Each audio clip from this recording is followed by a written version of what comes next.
Hello, sports fans, sports collectors, hobbyists. Welcome to the Car King Sports Variety Show. I'm the Catman Brian Cataquet, a.k.a. the Car King. We are live on KMET1490am.com. If you missed this show live, you can catch this show and all my shows on my podcast located on the KMET site for your listening pleasure. On the program today, we will have Michael Posner, who is scheduled to join us. Michael is the director of Major League Baseball Authentication Services. As we await Michael's call, we will begin. This week's hobby news briefs. Modern-day cards are turning into the holy grail of two major sports. Last week, hobby record was set for a basketball card of Michael Jordan, selling at auction for $350,000, making it the most expensive basketball card thus this far in the planet. This week, another record was set. Is set for a 2000 playoff contender card of Tom Brady. The card has Brady's signature on it for a price of $400,000. Michael, Brian Cataquet, thank you so much for joining the program. Thank you for having me this morning. And I wanted to begin, Michael. Tell us what Major League Baseball Authentication program is and why did Major League Baseball launch this service? Sure. Way back in the late 90s, Tony Gwynn went into the team store at what was then Qualcomm Stadium where the Padres played and noticed a bunch of items that were purported to be his autograph but actually weren't. And obviously the team was shocked, and everybody was shocked that the team store had fake autographs of their star player, and it was turned over to the FBI. It actually became a pretty big investigation called Operation Bullpen, and that determined that at that time 75% of all the autographs in the market were fake, and especially sports. And baseball being such a big part of the sports memorabilia business, baseball kind of realized that this was a moment that we needed to take a leadership position and do something to protect our fans and our players and our clubs from being ripped off by these fakes. So the idea of authentication was born, and in 2001, a small version of the current program started and has grown ever since. And it's really become a great way to protect the history of the sport as well as protect the fans who obviously are spending good money on player autographs and memorabilia. No, I agree. I think Major League Baseball is doing a fantastic job, with the security of all this, memorabilia.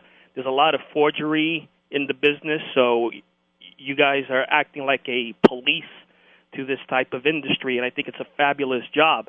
If you can describe to us what a normal day like is for you as your role as director of Major League Baseball Authentication? Sure. There's kind of two parts to it now. So after we started the idea of the program in 2001, in 2006, it was expanded to a group called Authenticators Inc., and that uses active and former law enforcement to actually be the authenticators. And so on any given night in a major league season, there are at least two authenticators at every game. So the group that works for me just makes sure that they're properly staffed, they're properly trained, and everyone's good to go on any given night, because you don't know if someone's going to throw a no-hitter or hit 4 home runs in a game, or maybe a player's making a debut.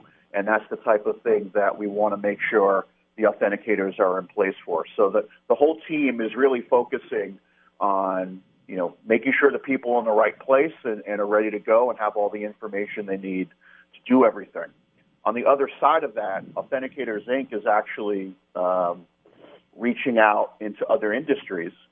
So as I talk to you now, we're working on a project with Lucasfilms and the Star Wars property for a big event that's coming up in April, where we're going to authenticate autographs, probably north of 30,000 autographs over a 5-day period at the Star Wars celebration in Chicago. So it's not just baseball and sports that are seeing this issue. In fact, actors, musicians, and other groups have a higher percentage of forgeries in the market. And obviously Lucasfilm understands this, and they're bringing us in to help with that issue that has affected their property as well. So I kind of, it's not just baseball anymore, and we have a whole team of people that are just dedicated to baseball because there's so much going on, but it's obviously expanding into other areas to protect multiple different fan bases. Yeah, no, it's definitely expanding, and it's great to know that now MLB Authentication is getting into the non-sports side of the business, which is great exposure for the organization. Yeah. It's you know, as I said, over 90% of actors and musician autographs are forged. And that's mostly because they just never had a business like the sports business. You know, people have been signing autographs in sports for a very, very long time, and because it's not as much of a mature business on the Hollywood side, if you will, there's a lot more people who are filling the gaps with fake products. So it affects everything in the industry, and I feel bad for people who would, you know, spend hard-earned money on something that's not real. They're not getting the experience they want, and that's what we're trying to help with. Yeah, and now, Mike, since the program began, can you definitely confirm that you have seen a decrease in the forgery of memorabilia from a percentage standpoint? I can definitely say from the standpoint, especially in the game used area, we've definitely seen it. You know, there are a lot of different ways people can sell things, whether it's on auction websites, auction companies out there, and there's, you know, for anything from the last, let's say, 10 years or so, you just don't see a game-used MLB item for sale without the authentication, because people understand that since, you know, 2003, 2004, there's been an authenticator at every game. So the likelihood of something being used and not being authenticated is pretty small. So people understand that there's a process in place, and that has helped kind of bring the market back to, you know, an authentic reality, if you will, that people know that, well, if it doesn't have that hologram, I'm not really sure how it got to where it is now. And obviously, look, I'm sure there are things that aren't authenticated. We can't authenticate a ball that's hit into the stands, for instance, like a foul ball during the game, unless it's part of a major home run chase or something like that. But for the most part, just, you know, most of the baseballs used in the game are authenticated. Most of the bases used in the game are authenticated. So people kind of know what to look for now, and I think it's really helped clean up the market. And no, if you look on other auction sites at autographed items that are compared one-to-one, you know, an autographed item that isn't authenticated or authenticated under other services that give opinions as opposed to our direct witnessing service, you'll see a pretty big premium on what items sell for. You know, top star players in Major League Baseball that are authenticated are $200, $300, $400 signatures authenticated under the MLB authentication program. Other programs, it's $100, $200 less. So people are paying a premium because they understand the system and they know there's 100% accuracy because the person's sitting right across from the autographer. No, absolutely, and I'm glad you mentioned the auction circuit, which leads me to my next question. Now, the MLB authenticated items, are they given to your MLB auction site for sale? And how does that process work as far as placing those items up for sale on your website? Sure. So the authentication program kind of sits as a service that the league runs, which allows us to be agile to do some of these other non-sports things. And what it does is it helps the teams control what they have. So all 30 clubs have, as I mentioned, authenticators every game, but they also have people within their organization who are in charge of how the items are distributed. So whether they're going to make them available through a charity auction, whether they're going to make them available, you know, as giveaways to fans. Obviously, there are many occasions where the players are keeping the items because it's a historical milestone in their career, and we obviously want to authenticate that and give that back to the player as well. So there's all these different things, but ultimately when the team determines they want to put something up for auction, they will work with a separate auction group at MLB Auctions. to photograph and post the item and get it and make it available to the public. Interesting.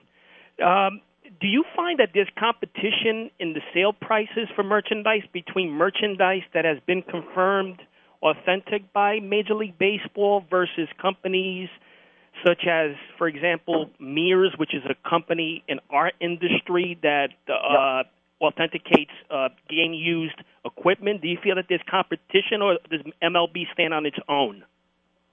Well, I think, as I mentioned earlier, I think the premium that you see on auction sites such as eBay and others, where an item authenticated through the MLB program, that's going to carry a significant premium over items that are authenticated elsewhere or not authenticated at all. I think that, again, the process we have is based on direct witnessing. So if something's called game used, the authenticator would have needed to have seen that item come off the field directly to them. So like with the baseballs, where we can actually track every pitch that a ball is thrown, that ball would be, if the ball's taken out of play by an umpire, the umpire rolls it to the ball boy or ball girl, who then brings it over and hands it directly to the authenticator. And that's the type of access that this program has and utilizes that really no one else can do. And I think that's why people will pay that premium, and why time and again we've seen that the MLB authenticator, the items authenticated under the program that MLB uses, bring a significant premium to the market. Now, Mike, out of curiosity, from what I understand, the other leagues such as the NFL, NBA, I believe, I'm not sure about this, but I believe they use Op Security for their authentication service. Do you happen to know why MLB did not use a specific outside company to authenticate like the other two leagues? Or is that inaccurate? So the other leagues use the company OpSec that you mentioned. They actually make holograms that are for not only genuine merchandise products, but they do the manufacture of the holograms that the authentication program uses. The other leagues do not have a system, anything like we have. In fact, Authenticators Inc. does do some amount of authentication for 2 NFL teams, and we're looking to talk to some other teams in some other sports. But no one has a program where they have people on the sidelines, in the clubhouses, locker rooms, so on, like baseball uses with the Authenticators Inc. program. And that's a pretty big hole, I think, for other leagues. And you know, they've been receptive to some of the conversations we've had to them, and something, you know, hopefully we can work on in the future. And Mike, how do you see the memorabilia business today? Do you find it very healthy? Oh, yes. I've been at the National the last 2 years, and the attendance is up. The fans are there. The trading card business has been very good. Specifically, and you know, I can speak to baseball better than the other leagues, but you know, there's a lot of young players in Major League Baseball that are very exciting, that are getting the fans excited and bringing them back into collecting. I think generationally, fathers and mothers are connecting with their sons and daughters with collecting as another family type activity.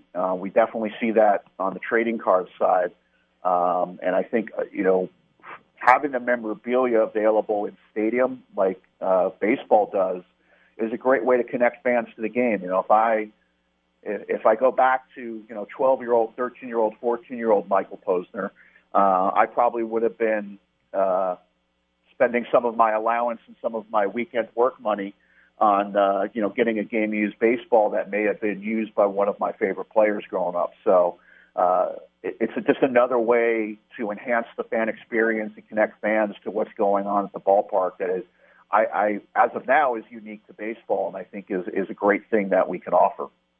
Yeah, and I wanted to ask you, were you ever a collector yourself, the young Michael Posner? Young Michael Posner was a collector. Obviously grew up a very, very big baseball fan. when I was growing up in New York, the Mets weren't very good, but they were my team because my brothers were Yankee fans. So I followed the team in Queens and just grew up loving baseball. I was fortunate enough that after a few years of being a fan, they had a couple of good teams come through there in Queens. So it helped build my love for the sport. And, I would go to spring training and get autographs from players, and I certainly collected trading cards. But, as you get older and you run out of room to keep things, you don't collect like you used to.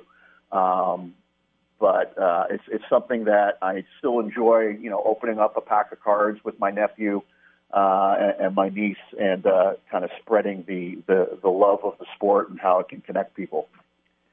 Yeah, and you see all these professional athletes or these retired athletes that are collectors themselves. I mean, the card that sold for $400,000 was, owned by Evan Mathis, who was the football player, and he's got a collection of his own. So all these athletes themselves collect, the memorabilia, which is great for the hobby. It gives it more exposure, and hopefully we can get more kids and youths into this industry. All these kids are busy with the technology. What is your take on that? The technology and getting more kids into this business, like when you and I were younger. Yeah, I was just out in Arizona at the Tops Industry Summit, and they had a bunch of their dealers there, and it's really a great gathering. And that was the type of thing that people were talking about. And I said, entertainment dollar is still something that mothers and fathers are going to spend. If they have disposable income, if they have the ability to take their kids to a baseball game or something else like that, they're going to do it. But it's just, what can you offer that's going to get them to spend the money or be engaged in what you're doing? And the interesting thing with baseball cards that I don't think people realize is that it can really be a family event, and that you can take some time and get away from the big screen and the little screen and all the different screens that kids and even adults are staring into these days, and, put the cards out on the table and talk about your favorite players and talk about your favorite team and, put a set together and do all the things that we did. You talk about young Michael. After school, I would have enough money saved up to buy, 2 cello packs of Topps cards on my way home, and I'd open them up on the floor and lay them out and look at which players I got and then sort them and all of that. And that's the type of thing that is a reasonably good family activity, especially if you can, start to make some fun out of it, like, making math problems out of the stats on back and things like that. I learned how to do multiplication based on trying to figure out players' batting averages and earned run average. So those are the types of things that can replace the TV time and the screen time, the little screen time on their phones. And I think they're very viable family activities that can really work for everybody. No, absolutely. I mean, that's the innocence and the greatness of this hobby. Well, I appreciate your insights and your knowledge in this area, and hopefully we could do this again, Michael. My pleasure, anytime. Thank you, Michael. That was Michael Posner, Director of MLB Authentication Services. Michael works in the MLB Park Avenue offices, I believe, in New York City, and I thank Michael Posner for being with us on the program. So getting back to the hobby news briefs, this week's news, we have to begin with the $400,000 card, which was sold at auction, and the card was owned by Evan Mathis, who is a collector of the cardboard gems and has a supposedly one of the top high-grade condition collections in the country. Evan Mathis was a 2-time Pro Bowler for the NFL, and he's got one of the best collections in the country. And this past week, record-setting price was sold at auction for a Tom Brady mint condition 2000 playoff contender card, which had Brady's signature on it, selling for $400,000. 401,000 to be accurate, with only 100 copies known as stated by reports. So with that sale, $401,000, the Tom Brady 2000 playoff contender card has become the most valuable modern card in the hobby. And it's just amazing how modern cards are really turning into the holy grails of the hobby. And last week I mentioned that the Jordan sold for $350,000 last week, making it the most expensive card of the hobby last week. It sold for $350,000, but that didn't last long. It didn't last long because a week later, Evan Mathis's 2000 mint Brady card sold for $401,000. And so the Brady card, which sold, takes over the number one spot for the most expensive football card, bumping the rare 1935 Bronco Nagurski, who was a football player, the rare Bronco Nagurski National Chickle card. National Chickle was the issue who produced that card, the company that produced that Bronco Nagurski card, which was previously in the number one spot for the most expensive football card known. One Bronco Nagurski sold in 2011 for $350,000 at auction. But the Brady now takes the lead in the number one spot. So you have the 2000 mint Brady as the number one most expensive modern card in the world, number one expensive football card in the world, and the Bronco Nagurski 1935 National Chickle card, which sold for $350,000 in 2011, is the number two card, being the most expensive football card in the number two spot. So we're going to begin with a segment that I started 3 weeks ago, as my time is very sparse now. We're going to begin with a buy low, sell high segment. I left off about 3 weeks ago with the 54 tops. Let's go over to the 55 Bowman baseball card. Now, the 55 Bowman baseball cards, those were the TV series cards. If you look it up online, you could see them. They're very popular because in 1955, they were the first times that Bowman issued ball players in like a TV screen cardboard type. So they always been popular and neat to collect and neat to look at. If I'm buying a 55 Bowman baseball card, I have been very successful buying low and selling high.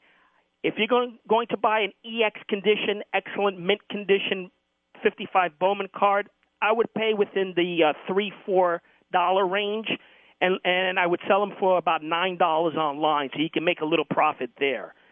So I would buy 55 Bowman baseball cards, excellent to mint condition in the $3-4 range. I wouldn't go higher than that, and you could probably get about $8 to $9 online.